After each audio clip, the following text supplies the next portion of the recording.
Vamos começar a nossa aula de história sobre a sociedade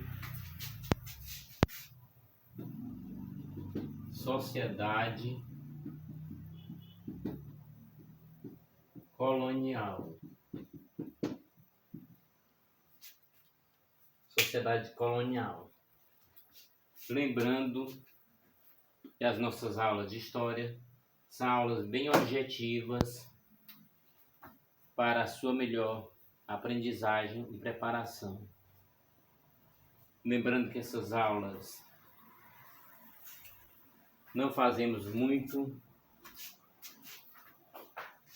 não dificultamos muito a aprendizagem de vocês. E vamos direto ao assunto. A sociedade colonial, vamos começar pela visão geral. O estudo da sociedade brasileira ao longo do século é determinante para uma análise crítica de nossa realidade. Chega de justificar o nosso atraso a partir da influência portuguesa, ou ainda atribuir aos índios a responsabilidade pela nossa ignorância. A sociedade brasileira é marcada pelo convívio hipócrita de diversas etnias. Assiste-se a um claro apartheid social. A condição econômica do cidadão é o que realmente determina a percepção de sua cor.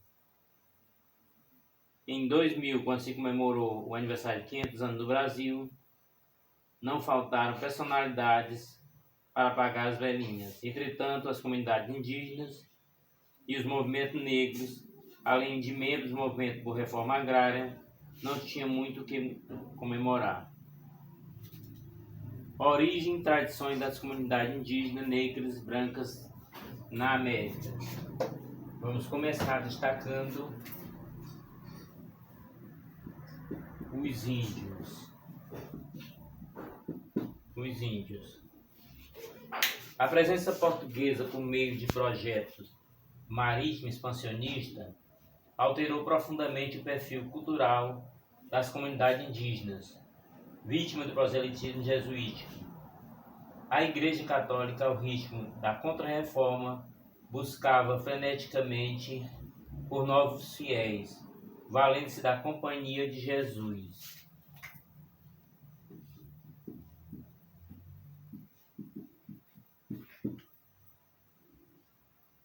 A Companhia de Jesus para concretizar seus objetivos. A população indígena era dividida em dois grandes blocos: Tupis-Guaranis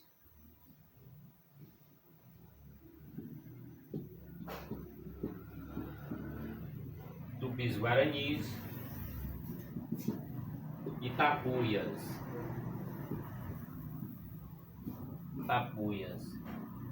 Aqueles que falavam outra língua que não a tupi.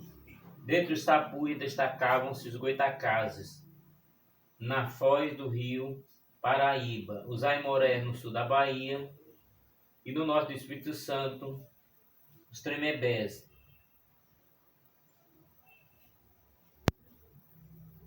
Os tremembés eram encontrados na faixa do Ceará e Maranhão.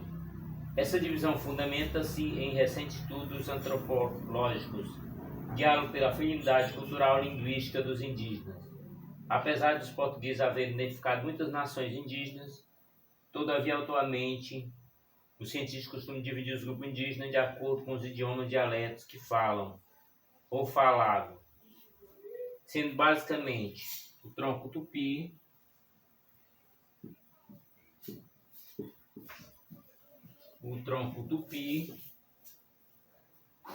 tronco aravaque,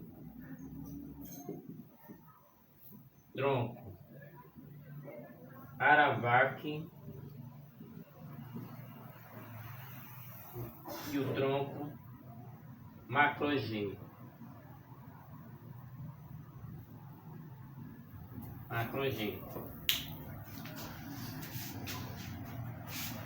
O estudo tradicional da história privilegia a utilização da escrita, o que deixa os índios reféns da interpretação de terceiros, cronistas, viajantes, padres, jesuítas, dentre outros. Portanto, vamos estar destacando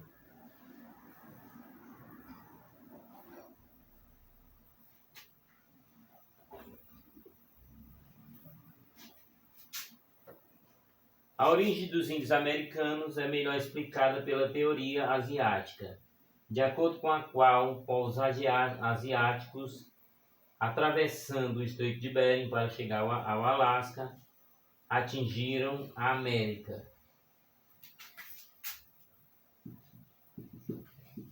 Teoria asiática.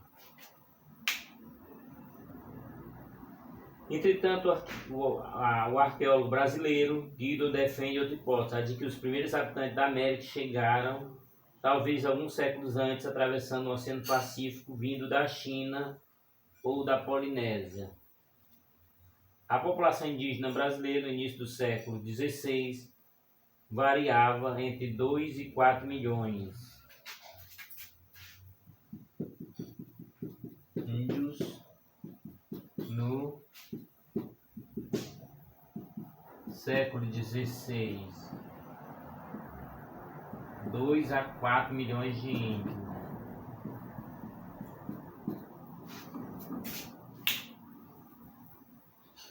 Enquanto em Portugal havia apenas 1 milhão de habitantes. Apesar dos primeiros contatos entre nativos portugueses haverem sido marcados inclusive por relações comerciais, no caso o escambo, os índios foram vítimas de guerra justa, de acordo com a qual se reconhecia o direito, desde a antiguidade, de matar os prisioneiros de guerra ou escravizá-los. Quer dizer, o escambo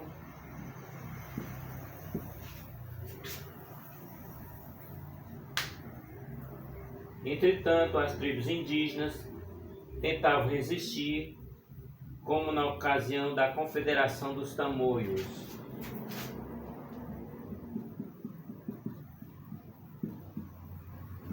Confederação dos Tamoios. Na Confederação dos Tamoios, de 1554 a 1567,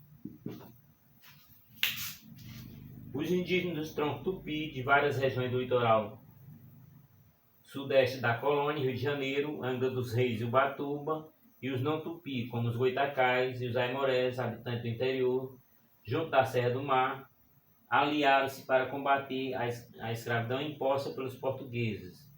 Venceram várias batalhas e chegaram a tomar a capitania do Espírito Santo e ameaçar a de São Paulo, obrigando os portugueses, por intermédio dos jesuítas, a negociar. Apesar de tanta diversidade cultural entre as tribos indígenas, é possível identificar alguns pontos comuns. Seu modo de produção era a propriedade coletiva, marcado pelo convívio em comunidade primitiva. Não havia classe social, visto que a riqueza não tinha dono. Havendo a propriedade individual apenas a relação e objetos pessoais dos índios, como armas ou adornos. A divisão da tarefa de sobrevivência era natural pelo sexo e pela idade, havendo tarefas para todos. As mulheres participavam através da agricultura, além de cuidar das crenças, e os homens participavam de atividade de guerra, de caça e da pesca. Derrubavam florestas, dentre outras funções. As práticas agrícolas voltavam especialmente para a subsistência, sendo reduzida a atividade comercial.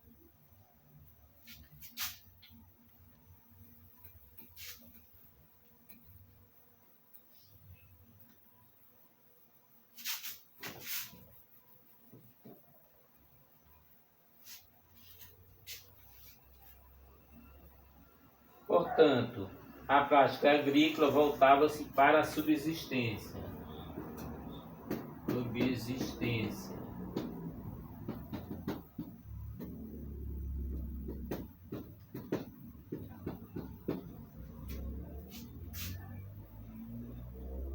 Sendo reduzida a atividade comercial. Nas comunidades indígenas havia uma clara harmonia entre crianças e adultos. Os mais velhos da tribo acompanhavam de perto cada passagem do amadurecimento da criança, festejando.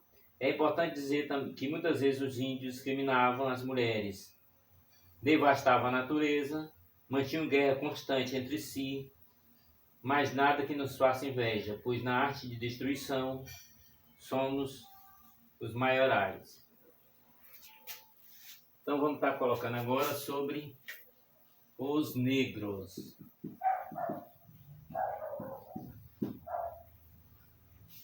Os negros. A opção portuguesa pela exploração da mão de obra negra se justificou pelos altos rendimentos que essa atividade gerava para a metrópole. O tráfico de escravos para a colônia crescia ao ritmo de necessidade açucareira. Porto de Luanda e Angola transformou-se no mais importante ponto de embarque dos negros para o Brasil. Angola, colônia portuguesa na África, tinha como principal objetivo fornecer escravos para o Brasil.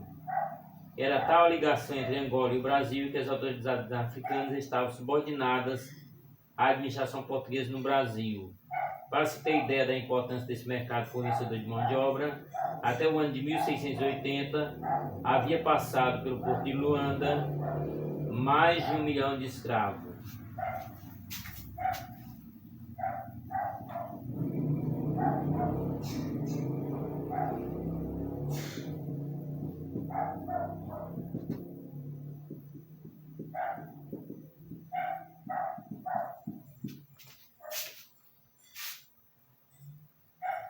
Portanto, o Porto de Luanda, em Angola, Porto de Luanda ficava em Angola. Mais de 1 milhão de escravos passaram por esse Porto de Luanda. No ano de 1680,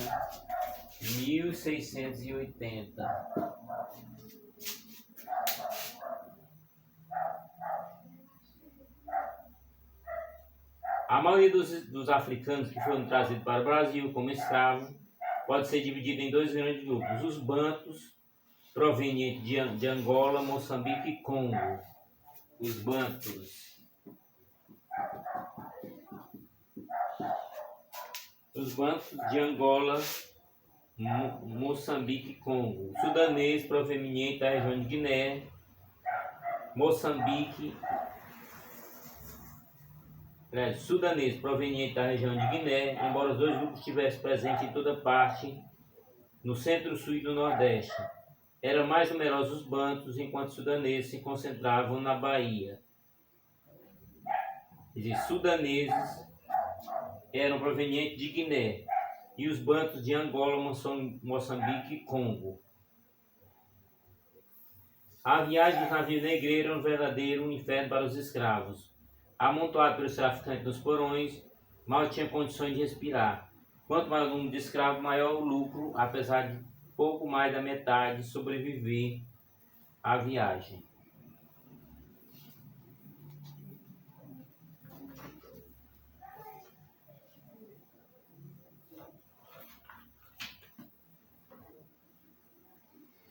Quando chegavam nos principais portos do Brasil, como Bahia, Rio de Janeiro e Recife, era exposto no mercado à disposição dos senhores que precisavam da mercadoria.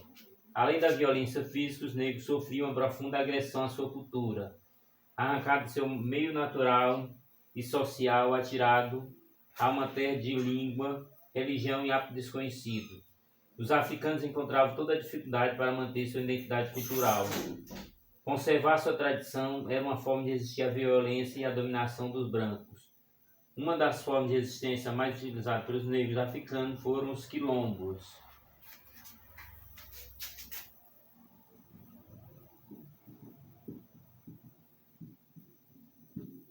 E aqui não colocar os quilombos. Os quilombos também sendo destacados. Aldeias formadas pelos escravos que fugiam do cativeiro.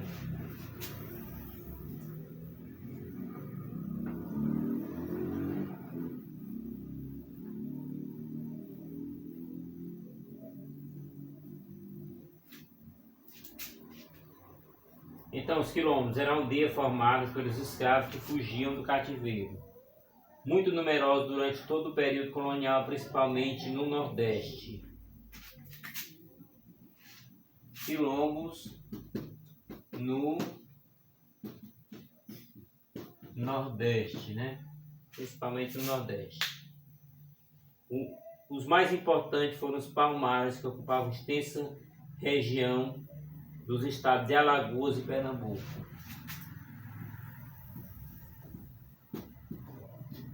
Palmares, Alagoas e Pernambuco. O principal povoado de Palmares era Macaco, situado na proximidade do rio Mundaú, em Alagoas.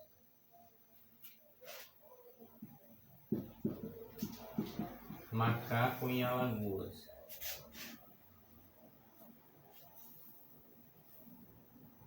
Os homens que atacavam os quilombos diziam que eram uma ameaça para as fazendas, povoados e cidade próxima. Na verdade, porém, os escravos, ex-escravos, conviviam muito bem com a população vizinha, trocando com eles os gêneros agrícolas que produziam por produtos manufaturados. Portanto, os habitantes de quilombos faziam a troca de gêneros agrícolas e produziam com produtos manufaturados. Inicialmente, os quilombos não tinham nem mesmo defesa militar, pois a própria floresta protegia as aldeias. Vamos especificar aqui a Guerra dos Palmares.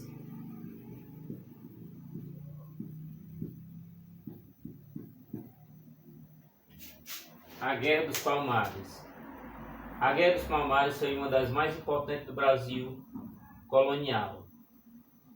De 1644, quando aconteceu o primeiro ataque, até 1695. 1644 até 1695. Quando o Zumbi finalmente foi assassinado. Palmares foi atacado mais de 30 vezes. Os principais ataques foram feitos ainda quando os holandeses dominavam o Nordeste. De 1630 a 1654, os holandeses dominavam o Nordeste. Duas ofensivas foram feitas contra Palmares em 1644 e 1645. Terminaram com a vitória dos palmarinhos. Ou seja, 1644 e 1645. Terminaram com a vitória dos ultramarinhos. Portanto, há muita história para se contar. E como é muito conteúdo, não podemos ficar enrolando. Somos objetivos naquilo que realmente precisamos saber para a aplicação das provas.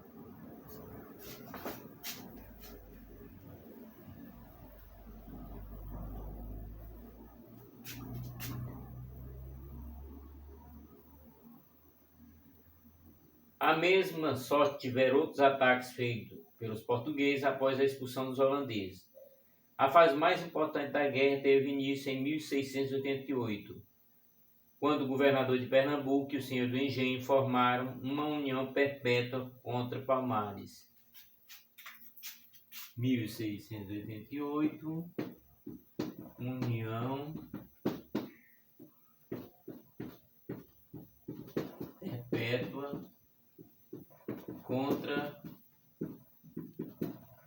Palmares.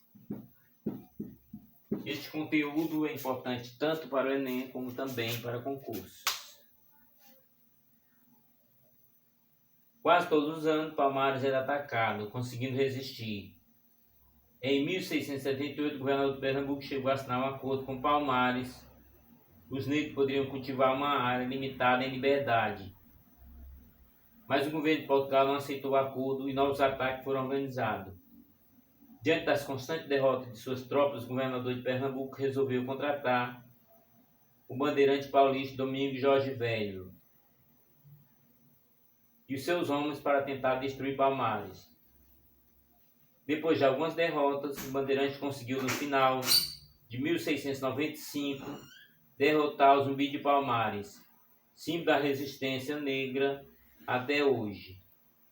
Então, Domingos Jorge Velho, Domingos Jorge Velho, finalmente, em 1695, consegue derrotar Palmares, derrotando Zumbi de Palmares, que é o símbolo da resistência até hoje, né? Até os dias de hoje é o símbolo da resistência.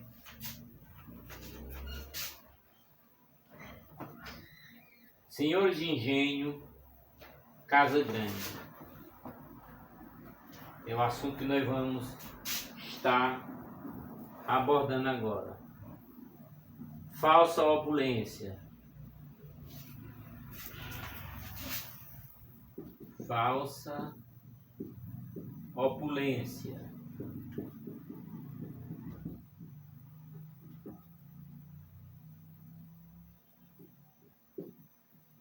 Senhores do engenho. A opulência é requinte atribuída ao modo de vida dos senhores coloniais de qualquer área do Brasil e amplamente divulgada pela produção histórica, não foram encontradas ao se realizar análise mais profunda. Quando o proprietário morria, era necessário abrir inventário para enumerar seus bens, avaliá-lo e fazer a partilha entre os herdeiros. Detalhado, tinha tudo listado, até mesmo roupa e objetos pessoais. São os documentos que servem hoje para conhecer como viviam nossos antepassados.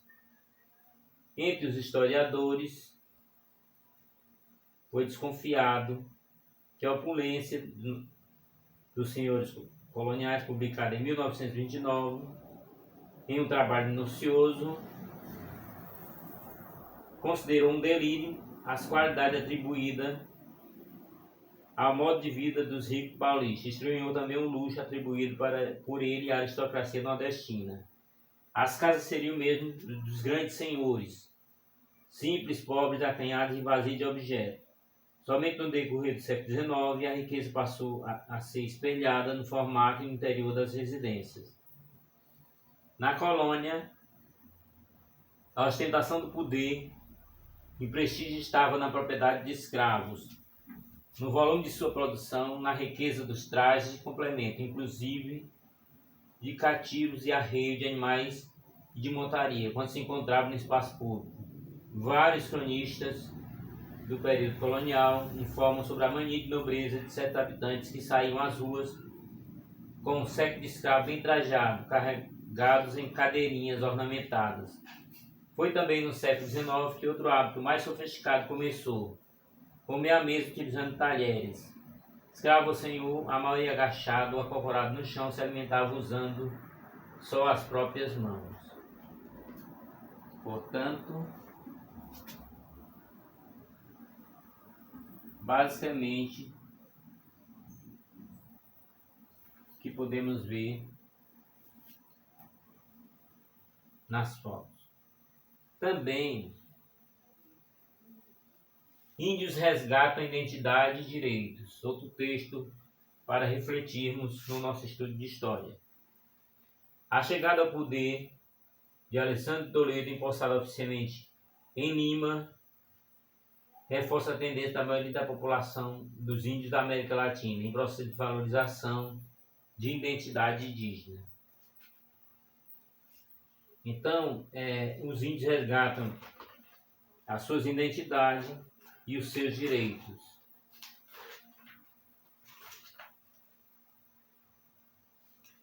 Uma enorme responsabilidade depois de 500 anos que se haja uma preocupação com a vida do índio,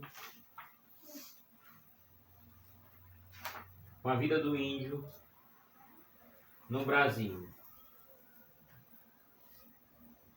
Lembrando que o Brasil passou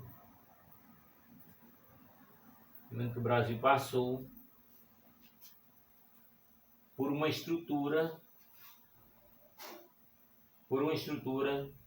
na sua história até o período colonial. No início da colonização, o Brasil teve a divisão em capitanias hereditárias, né? Capitanias hereditárias.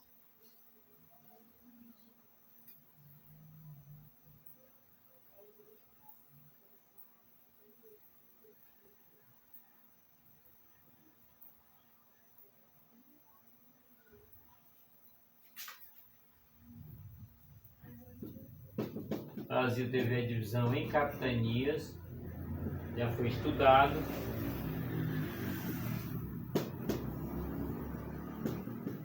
Governo geral e monarquia. Inicialmente foi o que estudamos a respeito da nossa história. Colocamos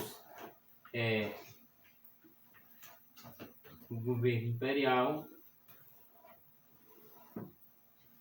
Lá no final do Brasil Colônia, chegamos ao governo imperial. Lembrando que em nossas aulas vamos estar avançando sobre a história do Brasil. Vamos estar estudando as revoltas que aconteceram no período colonial, para que se possa chegar um dia à República. E chegando na República, nós vamos avançar, né? Depois das revoltas, nós vamos ter a República, a proclamação da República. Depois teremos governos republicanos até os dias atuais.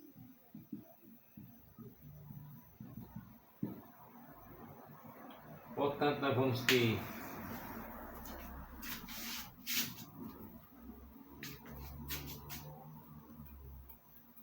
o avanço da história diretamente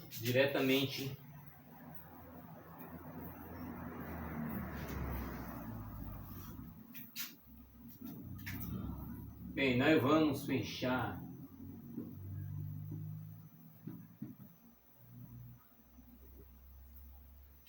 a nossa temática sobre Portugal, né? Portugal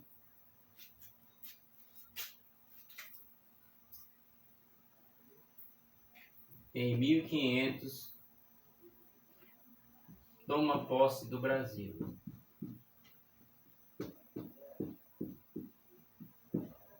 Foi exatamente o que estudamos até aqui nas nossas aulas de história. 1500 toma posse do Brasil.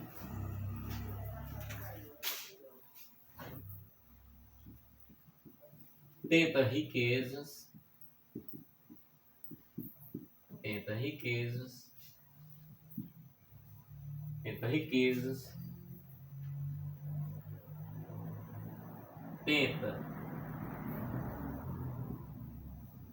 os índios, né?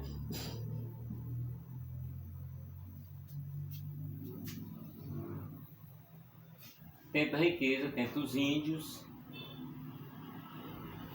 Isso porque, através da religião,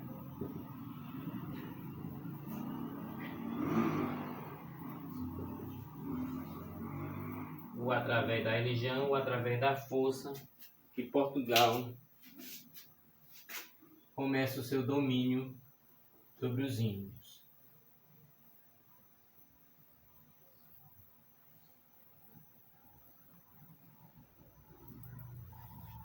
Na verdade, Portugal queria extrair tudo do Brasil.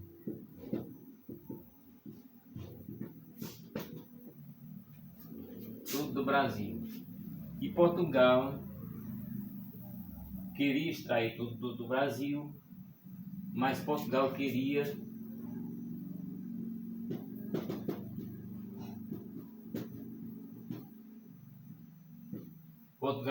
conquistar as riquezas do Brasil, mas queria ter menos gastos possíveis. Então, capitanias foi um plano de Portugal que não deu certo.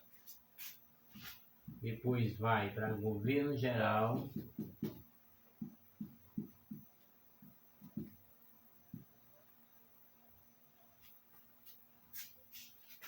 Governo geral.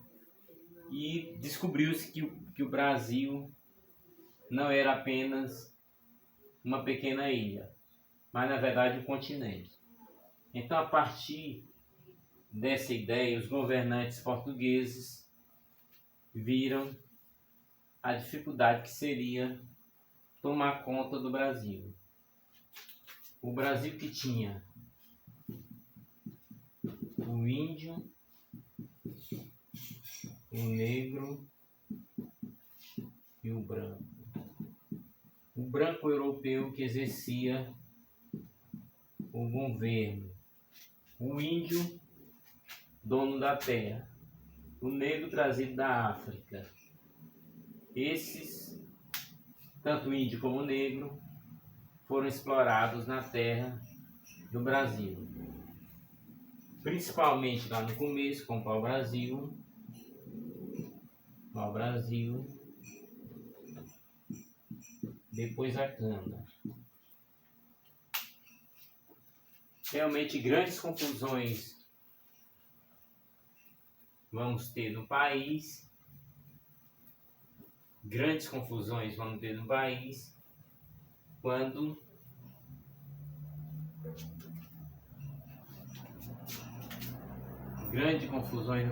quando começa a mineração.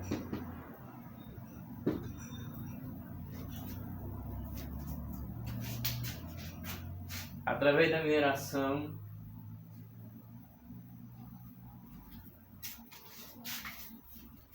o país começa a ser visto no mundo pelas suas riquezas. Começa a ser visto pelas suas riquezas e também a cobrança de impostos.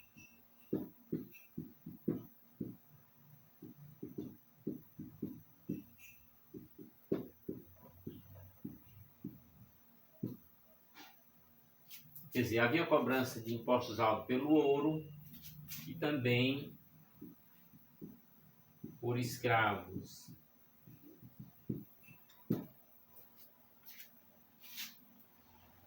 Em meio a toda essa questão,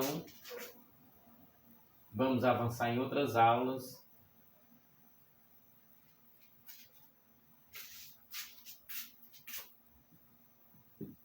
O Brasil pode tornar livre.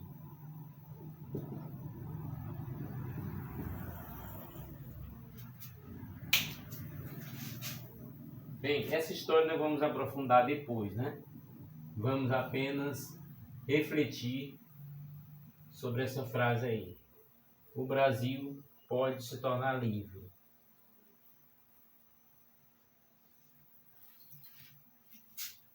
A partir dessa frase aí, o Brasil pode se tornar livre, exatamente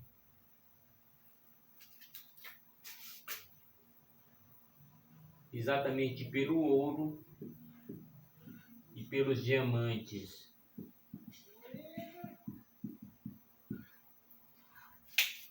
Pelo ouro e pelos diamantes, o Brasil pode se tornar livre. Como nós estamos refletindo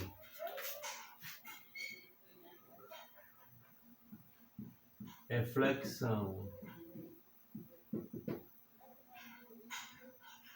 Nós estamos refletindo sobre, de repente, o Brasil colônia e bem próximo de se tornar independente.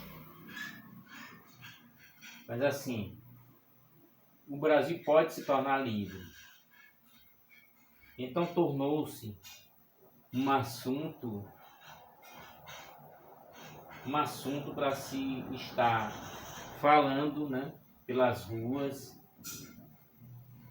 e nas suas bebedeiras, o sonho de tornar o Brasil livre. O sonho de Brasil tornar-se livre já era um sonho no século XVIII.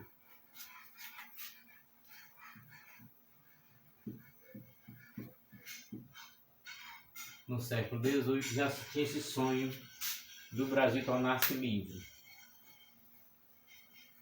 Lógico que lá na frente nós vamos estudar o processo de independência do Brasil, que vem acontecer em 1822.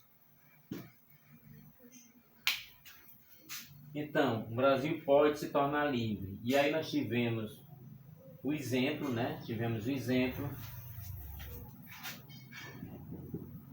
o maior dos exemplos, Tiradentes.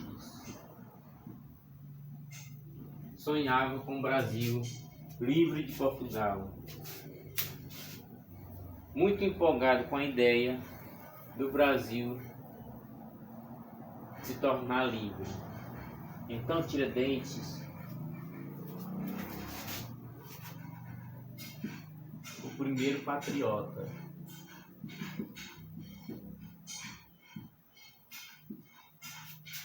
discutido na história, primeiro patriota, aquele que tornou-se o mártir da independência.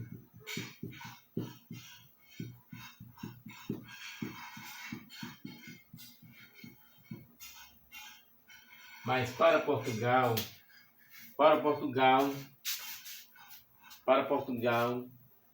ele foi um traidor, né? Para Portugal ele foi um traidor dos interesses portugueses.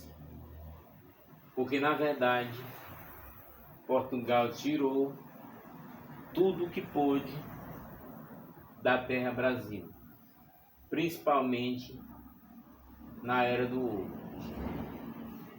Lembrando que o processo de independência do Brasil tornaria o Brasil ainda em dívida com Portugal. Quer dizer, todas essas histórias vamos estar vendo nas aulas posteriores. Então, como falando de Tiradentes, que foi o primeiro patriota, queria realmente o Brasil livre de Portugal. Como seria o Brasil livre de Portugal? Precisaria de um plano bem elaborado. Como, por exemplo, a independência dos Estados Unidos foi uma coisa bem organizada e se tornou realidade. Mas no caso aqui de Tiradentes, um homem sozinho não conseguiu tornar o Brasil livre de Portugal. Então, assim, o Brasil livre de Portugal.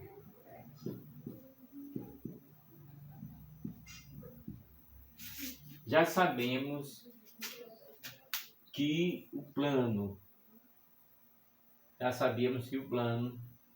de Portugal continuar no poder através de um português, esse plano já estava planejado. Quando Dom Pedro resolveu ficar no país, já era uma coisa que tinha sido pensada. Quer dizer, de repente, Portugal sabia que ia perder o Brasil, mas não deixou de ter o seu herdeiro aqui no Brasil, né?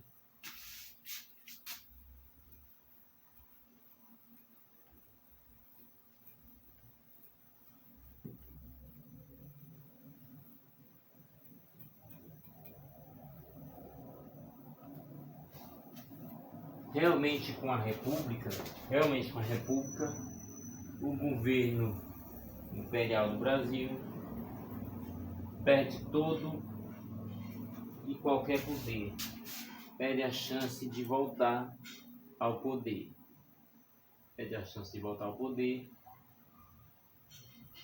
e hoje o Brasil, né, o Brasil atual vive no Brasil atual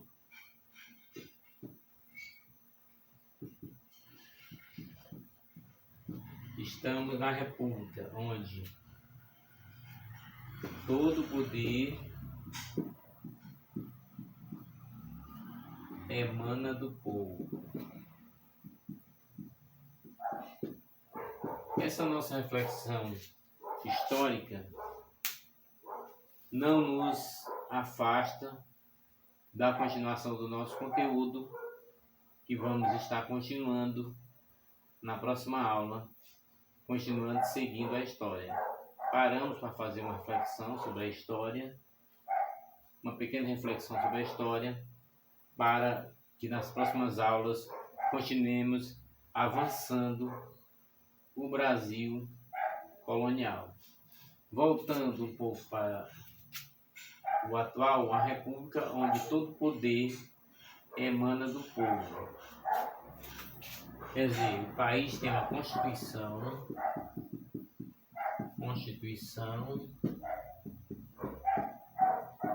de 1988, e os seus representantes são eleitos pelo voto.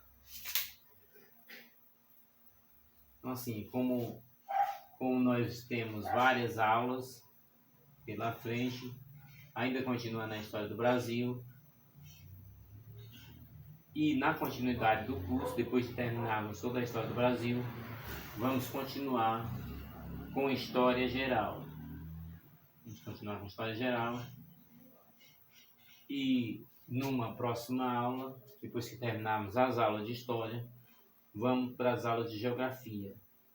Todas elas são preparatórias, são aulas objetivas, sem muitos rodeios, exatamente para que você possa fazer seus rascunhos, ver em apostilas, ver também outros vídeos, para que você esteja bem preparado para fazer as provas.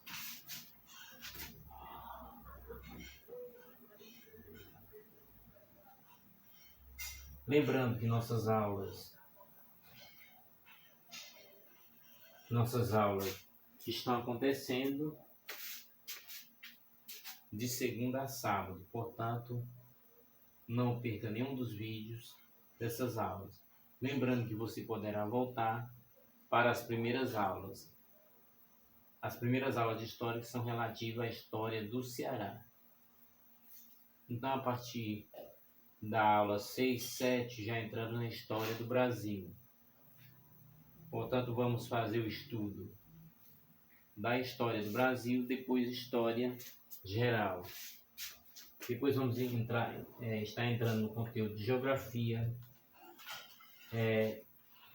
preparando para as provas, né? Preparando para a realização de provas do Enem, para a realização de concursos.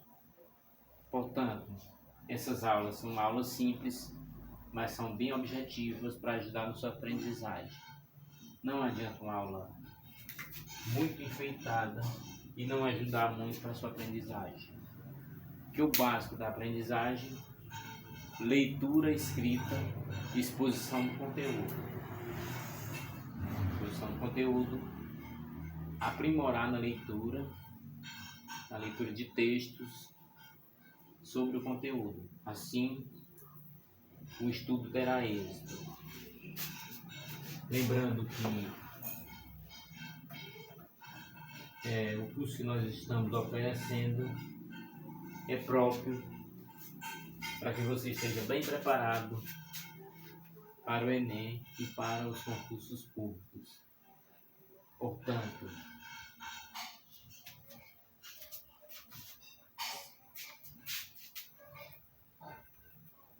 Vamos finalizando mais uma aula, apesar das dificuldades. Lembrando que a partir de agosto as nossas aulas serão de preferência no sábado, já que estaremos retornando para as aulas presenciais a partir de agosto. Então, a partir de agosto as nossas aulas serão no sábado. Não perca nenhum dos vídeos, se inscreva.